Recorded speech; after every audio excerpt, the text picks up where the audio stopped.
Mga kwentong pambata ng mga Ingles. Ang mapagpasalamat na elepante. Noong unang panahon, sa kaharian ng Bodhisatta, may isang nayon kung saan nakatira ang 500 karpintero. Ang mga karpinterong ito ay pumupunta sa gubat kalapit ng nayon para mangahoy. At iuuwi nila ang mga kahoy upang ipanggawa ng mga bahay nila, mga kasangkapan at iba pang bagay. Isang araw habang nangangahoy sila sa gubat, may narinig silang isang malakas na atungal. Napakalakas naman ng atungal na yun! Galing ito sa direksyong yon. Tumakbo ang mga karpintero sa direksyon ng tunog. Lumabas mula sa likod ng mga puno ang isang napakalaking elepante. Ngunit ang elepante ay lumuluha. Napansin ng mga taga-nayon na paika-ika ang hayop. Alangang nilapitan nila ito. Ipinakita ng elepante ang isa niyang paa at nakita ng mga karpintero na magang-maga ang paa nito. Tiningnan nila ng malapitan. May nakatusok na kahoy sa paa niya. Napakasakit siguro niyan sa kanya. Kailangan natin itong tanggalin. Dahan-dahan tinanggal ng mga taga-nayon ang kahoy. Nilinis ang sugat ng maligamgam na tubig at nilagyan ng benda upang gumaling ito ng tuluyan. Makalipas ang ilang araw, nakita ng mga karpinterong gumaling na ang sugat ng elepante. Labis naman ang pagpapasalamat ng elepante sa kanila. Ang mabubuting taong ito ang sumagip sa buhay ko. Dapat din akong tumanaw ng utang na loob sa kanila. Ano ba yung pwede kong gawin sa kanila? Tama! Nakita ng elepante ang 2 karpintero na nahihirapang buhatin ng troso para ilagay sa kariton. Mabilis siyang pumunta upang tulungan sila. Uy, salamat kaibigan! Mula noon, tinulungan na ng elepante ang mga karpintero. Naglilipat siya ng mabibigat na troso, binubuhat ang mga gamit nila at tumutulong sa pagtulak ng kariton. Pinapagaan ng sobra ng elepante ang trabaho ng mga karpintero. At bilang kapalit, pinapakain nila ang elepante ng mabuti. Nagdadala sila ng tig-isang parte ng mga prutas para sa kaibigan. Kaya naman mayroong 500 pang prutas ang elepante para sa kanya. Di nagtagal, nagkaanak ang elepante. Habang tinutulungan niya ang mga tao sa pangangahoy, ang anak naman niya ay tumutulong sa pagtatanim ng puno. Salamat kaibigan. Ang pagtatanim ng puno ay mas mahalaga sa pagputol. Dahil pag hindi natin ito ginawa, hindi lang natin mauubos ang mga puno sa gubat, masisira din natin ang panahon at ang klima ng mundong ito. Tapos na ako rito, kaya pwede ka na ring magpahinga at maglaro. Sige na! Kaibigan, nakakatuwa talaga ang iyong anak. Gustong-gusto siya ng mag-anak namin. Pareho kayong malaking biyaya sa mga buhay namin. Lumipas ang panahon at tumanda na ang elepante.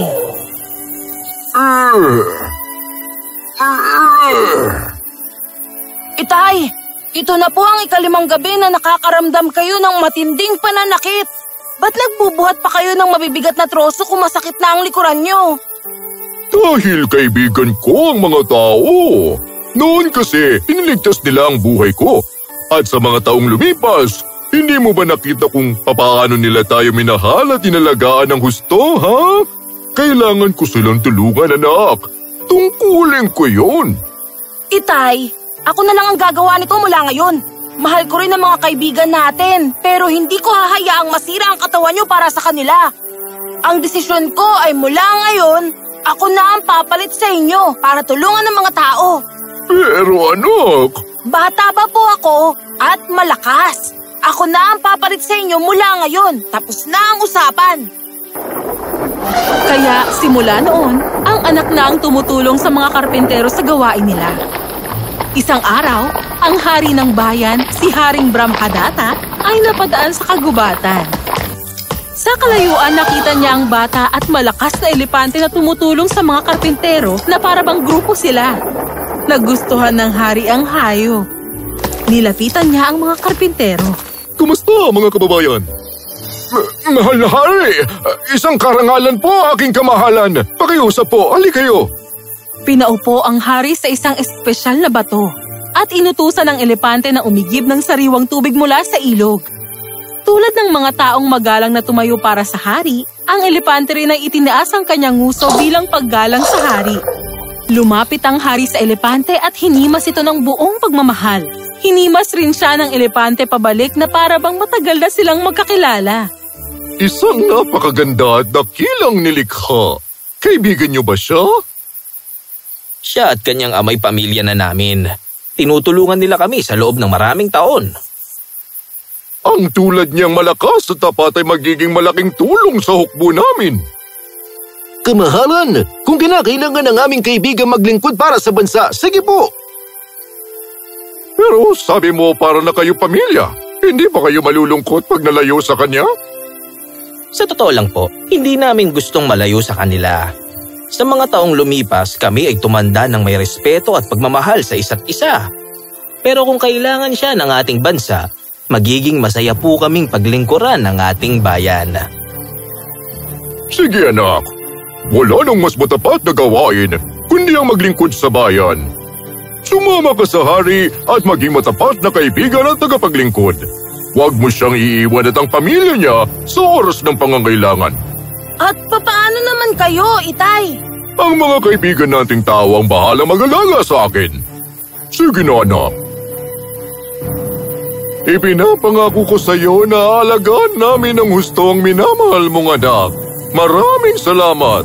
Kaya kahit na labis ang pagkalungkot nila, nagpaalam na ang mga karpintero at amang elepante sa kanilang kaibigan at anak.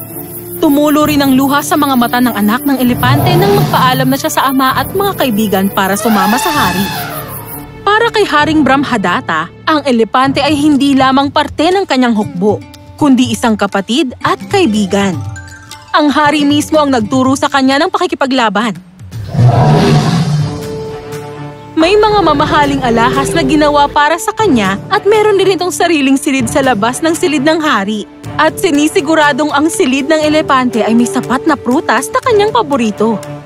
Laging binibisita ng hari ang elepante sa loob ng 2 o 3 beses sa isang araw at pinapakain ito.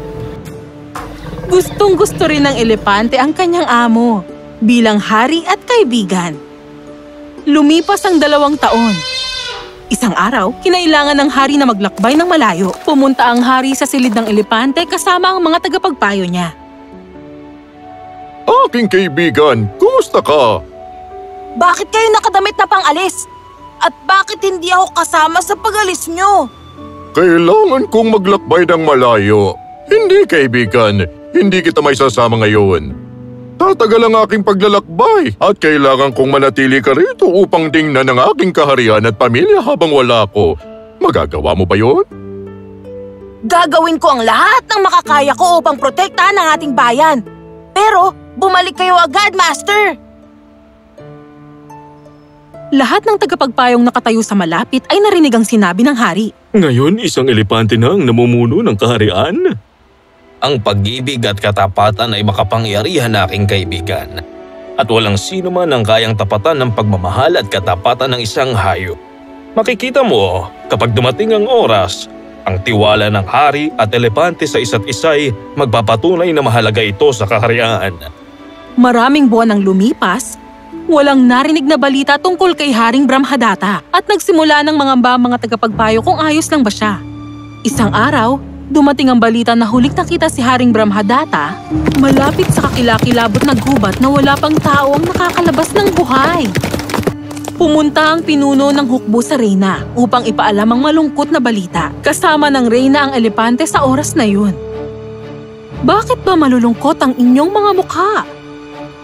Kamahalan, natatakot po kami sa kaligtasan ng hari. Huli siyang nakitang pumasok sa kakilakilabot na gubat ng Mangalapur kung saan walang sino mang tao ang nakalalabas. Sobrang nalungkot ang elepante sa narinig na balita. Huminto siya sa pagkain at sa pagdalaw sa reyna o prinsipe at nakatayo lang siya sa silid habang umiiyak at inaalala ang mahal na hari.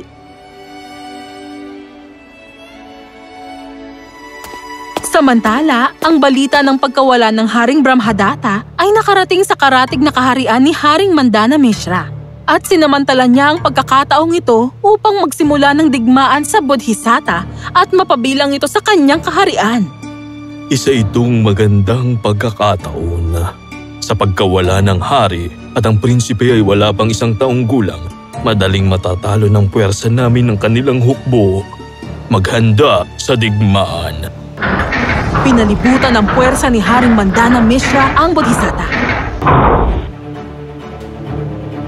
Kamahalan, inaatake tayo ng kalaban. Handa na ang hukbo! Pamumunuan ko ang labanan! Hindi kamahalan. Wala pa pong 1 taon ang ating prinsipe. Kailangan niya kayo rito. Gagawin namin ang lahat upang ipagtanggol ang ating bayan. Sa pagkawala ng kanilang mahal na hari, hindi makalaban ng mga sundalo ng Bodhisatta. Natatalo na ang hukbo sa labanan. Pinuno, kung wala tayong gagawin ngayon, tiyak na matatalo tayo. Kailangang ipaalam ito sa Reyna. Ibinalita ng pinuno sa Reyna ang nangyaring pagkatalo nila sa puwersa ni Mandana Mishra. May isa pa tayong pag-asa. Sumama ka sa akin. Pinuntahan ng Reyna ang elepante na hindi pa rin kumakain at nakahiga lang sa sulok habang inaalala ang kaibigan, ang kapatid na si Haring Brahmadatta. Hindi pwedeng magmumukmuk ka lang dito. Hindi maaari. Hinihiling sa'yo ng mahal na hari na maging tagaprotekta ng kaharian. Siya ang anak ng iyong hari. Magdesisyon ka. Magmumukmuk ka lang ba rito habang pwedeng mamatay ang prinsipe? O tatayo ka at magiging isang mandirigma at tagapagtanggol gaya ng pagsanay sa'yo ng iyong kaibigan? Ako na lang mismo ang pupunta sa labanan.